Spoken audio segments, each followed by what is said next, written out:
ആകാശവാണി.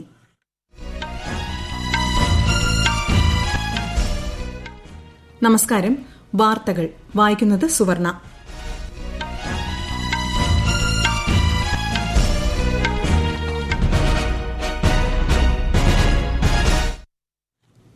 പ്രധാന വാർത്തകൾ.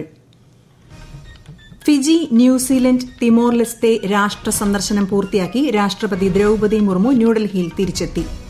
പ്രകൃതിദത്ത കൃഷിരീതിക്ക് പ്രാധാന്യം നൽകണമെന്ന് രാജ്യത്തെ കർഷകരോട് പ്രധാനമന്ത്രി നരേന്ദ്രമോദി. അത്യുൽപാദന ശേഷിയുള്ള 109 വിള ഇനങ്ങൾ പ്രധാനമന്ത്രി പുറത്തിറക്കി.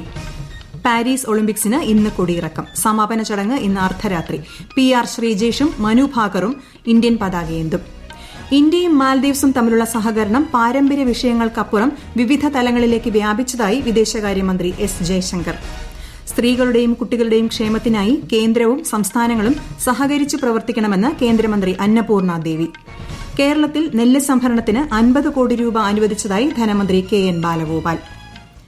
വാർത്തകൾ വിശദമായി. ത്രിരാഷ്ട്ര സന്ദർശനം പൂർത്തിയാക്കി രാഷ്ട്രപതി ദ്രൌപദി മുർമു വൈകുന്നേരം ന്യൂഡൽഹിയിൽ തിരിച്ചെത്തി. ഫിജി, ന്യൂസിലൻഡ്, തിമോർ ലെസ്തെ എന്നീ രാജ്യങ്ങളിലായിരുന്നു രാഷ്ട്രപതിയുടെ സന്ദർശനം. സന്ദർശനവേളയിൽ ഉഭയകക്ഷി ബന്ധം ശക്തിപ്പെടുത്തുന്നതിന് പുറമെ സുപ്രധാന ധാരണാപത്രങ്ങളിലും ഉഭയകക്ഷി കരാറുകളിലും ഒപ്പുവച്ചു.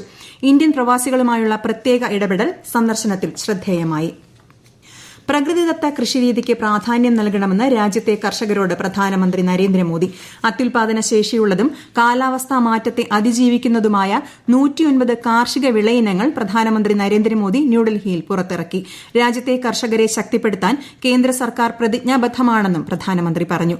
കാലാവസ്ഥയ്ക്ക് അനുകൂലമായതും അത്യുൽപാദന ശേഷിയുമുള്ള വിളയിനങ്ങൾ കർഷകരുടെ വരുമാനം വർദ്ധിപ്പിക്കുമെന്നും അദ്ദേഹം പറഞ്ഞു. ഒരു റിപ്പോർട്ട്. 34 വയൽവിളകളും 27 പഴം പച്ചക്കറി വിളകളും ഉൾപ്പെടെ അത്യുൽപാദന ശേഷിയുള്ള വ്യത്യസ്ത വിത്തിനങ്ങളാണ് പ്രധാനമന്ത്രി ഇന്ന് പുറത്തിറക്കിയത്. കർഷകരുമായും ശാസ്ത്രജ്ഞരുമായും സംവദിച്ച പ്രധാനമന്ത്രി പുതിയ വിള ഇനങ്ങളുടെ പ്രാധാന്യം ചർച്ച ചെയ്യുകയും കാർഷിക മേഖലയിലെ മൂല്യവർദ്ധനവിന്റെ പ്രാധാന്യത്തെക്കുറിച്ച് എടുത്തു പറയുകയും ചെയ്തു. ചെറുധാന്യങ്ങളുടെ പ്രാധാന്യത്തെക്കുറിച്ചും പ്രകൃതിദത്ത കൃഷിയുടെ നേട്ടങ്ങളെക്കുറിച്ചും ജൈവ കൃഷിയിലുള്ള വർദ്ധിച്ചുവരുന്ന വിശ്വാസത്തെക്കുറിച്ചും പ്രധാനമന്ത്രി സംസാരിച്ചു. ഓരോ മാസവും വികസിപ്പിച്ചെടുക്കുന്ന പുതിയ ഇനങ്ങളുടെ ഗുണങ്ങളെക്കുറിച്ച് കൃഷി വിജ്ഞാന കേന്ദ്രങ്ങൾ കർഷകരെ മുൻകൂട്ടി അറിയിക്കണമെന്ന് പ്രധാനമന്ത്രി നിർദ്ദേശിച്ചു. കർഷകരുടെ വരുമാനം വർദ്ധിപ്പിക്കാനും ഉൽപാദനം വർദ്ധിപ്പിക്കാനും ചിലവ് കുറയ്ക്കാനും പുതിയ വിളകൾ സഹായിക്കുമെന്നും കർഷകർക്ക് ഇന്ന് ചരിത്രപരമായ ദിവസമാണെന്നും കേന്ദ്ര കൃഷിമന്ത്രി ശിവരാജ് സിംഗ് ചൌഹാൻ പറഞ്ഞു. News desk, Akashvani. പാരീസ് ഒളിമ്പിക്സിന് ഇന്ന് കൊടിയിറക്കം. സമാപന ചടങ്ങ് ഇന്ന് അർദ്ധരാത്രി നടക്കും. പ്രമുഖ അഭിനേതാക്കളുടെയും കലാകാരന്മാരുടെയും നിരവധി കലാപ്രകടനങ്ങൾ ഉൾപ്പെടുന്ന സമാപന ചടങ്ങിന് റെക്കോർഡ്സ് എന്നാണ് പേര് നൽകിയിരിക്കുന്നത്.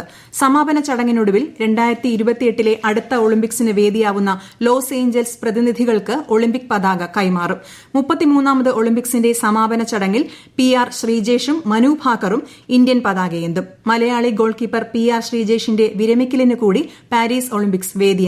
വനിതകളുടെ ഗുസ്തിയിൽ വിനേഷ് ഫോഗട്ടിന്റെ ഫൈനലിന് തൊട്ടുമുൻപുള്ള അയോഗ്യത പാരീസിൽ ഇന്ത്യൻ സ്വപ്നങ്ങൾക്ക് മങ്ങലേൽപ്പിച്ചു. പാരീസ് ഒളിമ്പിക്സിൽ മെഡൽ നിലയിൽ 91 മെഡലുകളുമായി ചൈനയാണ് ഒന്നാമത്. 40 സ്വർണവും 27 വെള്ളിയും 24 വെങ്കലവുമാണ് ചൈന നേടിയത്. 38 സ്വർണം നേടിയ അമേരിക്ക രണ്ടാമതും 20 സ്വർണം നേടിയ ജപ്പാൻ മൂന്നാമതുമാണ്. ഇന്ത്യ മെഡൽ പട്ടികയിൽ 71ാം സ്ഥാനത്താണ്. 1 വെള്ളിയും 5 വെങ്കലവുമാണ് ഇന്ത്യയുടെ നേട്ടം.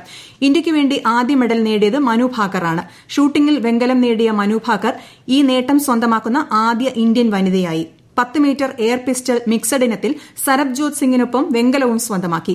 ഇതോടെ ഒരു ഒളിമ്പിക്സിൽ തന്നെ 2 മെഡൽ നേടുന്ന ആദ്യ ഇന്ത്യൻ എന്ന റെക്കോർഡും മനുവിന് സ്വന്തമായി. ഇന്ത്യയും മാൽദീവ്സും തമ്മിലുള്ള സഹകരണം പാരമ്പര്യ വിഷയങ്ങൾക്ക് അപ്പുറം വിവിധ തലങ്ങളിലേക്ക് വ്യാപിച്ചതായി വിദേശകാര്യമന്ത്രി S. ജയശങ്കർ. ഇന്ത്യൻ മഹാസമുദ്ര മേഖലയിലെ ഇന്ത്യയുടെ സുപ്രധാന പങ്കാളികളിൽ ഒരാളാണ് മാൽദീവ്സ്. ഇരു രാജ്യങ്ങളിലെയും ജനങ്ങളുടെ മെച്ചപ്പെട്ട ജീവിതത്തിനായി സഹകരണം ശക്തിപ്പെടുത്തുമെന്നും അദ്ദേഹം പറഞ്ഞു.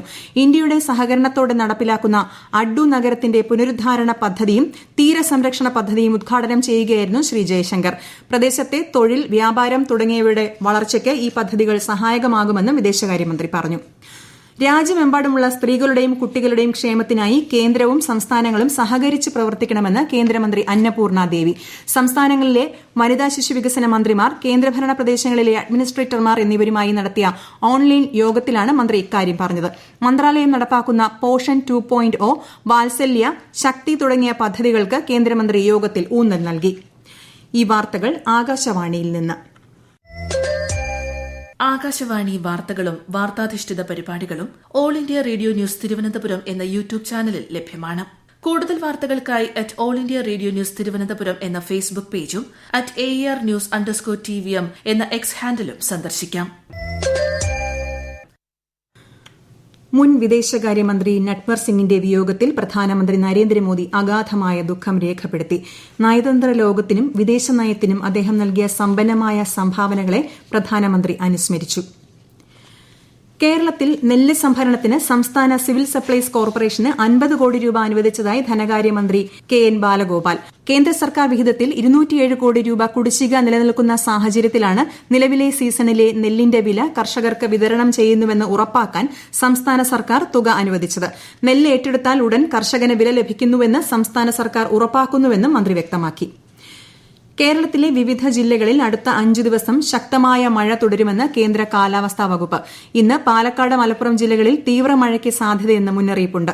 നാളെ 8 ജില്ലകളിൽ മഞ്ഞ ജാഗ്രതാ നിർദ്ദേശവും നൽകി. അതേസമയം കേരള, ലക്ഷദ്വീപ് തീരങ്ങളിൽ വ്യാഴാഴ്ച വരെ മത്സ്യബന്ധനത്തിന് വിലക്ക് ഏർപ്പെടുത്തി.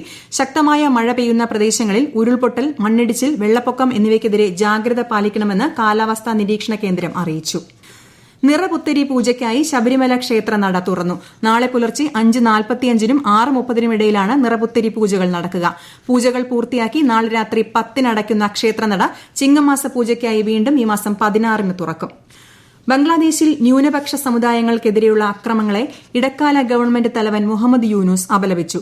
വംശം, മതം, മറ്റു വിവേചനപരമായ കാരണങ്ങൾ എന്നിവ അടിസ്ഥാനമാക്കിയുള്ള അക്രമങ്ങളെ അപലപിക്കുന്നതായി UN സെക്രട്ടറി ജനറൽ അന്റോണിയോ ഗുട്ടറസിന്റെ വക്താവും അറിയിച്ചു. 10% പാർലമെന്ററി സീറ്റ് സംവരണം, ന്യൂനപക്ഷ സംവരണ നിയമം പാസാക്കൽ തുടങ്ങി നിരവധി ആവശ്യങ്ങൾ ഉന്നയിച്ചുകൊണ്ട് ധാക്കയിലും ചാറ്റോഗ്രാമിലും തുടർച്ചയായ 2ാം ദിവസവും ന്യൂനപക്ഷ സമുദായ അംഗങ്ങൾ വൻ പ്രതിഷേധ റാലികൾ സംഘടിപ്പിച്ചു. അമേരിക്കയ്ക്കെതിരെ ആരോപണവുമായി ബംഗ്ലാദേശ് മുൻ പ്രധാനമന്ത്രി ഷെയ്ഖ് ഹസീന. ബംഗാൾ ഉൾക്കടലിലെ സെയിന്റ് മാർട്ടിൻ ദ്വീപിന്റെ അധികാരം അമേരിക്കയ്ക്ക് നൽകിയിരുന്നെങ്കിൽ തനിക്ക് ഭരണം നഷ്ടമാകില്ലായിരുന്നുവെന്ന് അവർ വ്യക്തമാക്കി. സർക്കാരിനെ അട്ടിമറിക്കാൻ അമേരിക്ക ഗൂഢാലോചന നടത്തി. കൂടുതൽ സംഘർഷങ്ങൾ ഒഴിവാക്കാനാണ് രാജ്യം വിട്ടത്.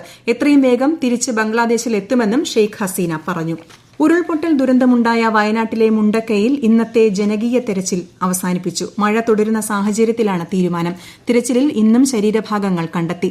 പ്രകൃതി ദുരന്തം സംഭവിച്ച മേപ്പാടി പഞ്ചായത്തിലെ മുണ്ടക്കൈ, ചൂരൽമല, മേപ്പാടി നിവാസികളുടെ നഷ്ടപ്പെട്ട രേഖകൾ വീണ്ടെടുക്കുന്നതിന് നാളെ പ്രത്യേക ക്യാമ്പ് സംഘടിപ്പിക്കും. ഉരുൾപൊട്ടൽ കനത്ത നാശം വിതച്ച കോഴിക്കോട് ജില്ലയിലെ വിലങ്ങാടിനായി സമഗ്രമായ പുനരധിവാസം ആസൂത്രണം ചെയ്യുമെന്ന് മന്ത്രി PA മുഹമ്മദ് റിയാസ്. ഉരുൾപൊട്ടലിലെ കൃത്യമായ നാശനഷ്ടം, വാസയോഗ്യമല്ലാത്ത വീടുകൾ തുടങ്ങിയവ സംബന്ധിച്ച കണക്ക് ഈ മാസം 17-ന് മുൻപ് നൽകാൻ ജില്ലാ കളക്ടർക്ക് നിർദ്ദേശം നൽകിയതായും ശ്രീ മുഹമ്മദ് റിയാസ് അറിയിച്ചു. പഞ്ചാബിൽ ശക്തമായ മഴ തുടരുന്നു. വിവിധ ജില്ലകളിൽ കേന്ദ്ര കാലാവസ്ഥാ വകുപ്പ് മഞ്ഞ ജാഗ്രത പ്രഖ്യാപിച്ചു. ഹോഷിയാർപൂർ ജില്ലയിൽ മഴവെള്ളത്തിൽ ഒരു വാഹനം ഒലിച്ചുപോയി. വാഹനത്തിലുണ്ടായിരുന്ന 10 പേർ മരിച്ചു. ഒരാളെ രക്ഷപ്പെടുത്തി. ഇന്ത്യ പാക് അതിർത്തിയിലെ 7 ഗ്രാമങ്ങളിലേക്കുള്ള റോഡ് ഗതാഗതം പൂർണ്ണമായും നിലച്ച അവസ്ഥയിലാണ്. ഉത്തരാഖണ്ഡിൽ കനത്ത മഴയെ തുടർന്ന് ചാർധാം തീർത്ഥാടന പാതയിൽ നിരവധി സ്ഥലങ്ങളിൽ മണ്ണിടിച്ചിലുണ്ടായി. ഉത്തരകാശി ജില്ലയിലെ ഗംഗോത്രി ദേശീയപാതയിൽ ഗതാഗതം പൂർണ്ണമായും നിരോധിച്ചു. യമുനോത്രി, ബദരിനാഥ് ദേശീയപാതകളിലെയും ഗതാഗതം തടസ്സപ്പെട്ടു. അതേസമയം ചമോലി, ബാഗേശ്വർ ജില്ലകളിൽ കേന്ദ്ര കാലാവസ്ഥാ വകുപ്പ് നാളെ ഓറഞ്ച് ജാഗ്രതാ നിർദ്ദേശം പ്രഖ്യാപിച്ചു. വരും ദിവസങ്ങളിൽ മഴ ശക്തമാകുമെന്നാണ് മുന്നറിയിപ്പ്.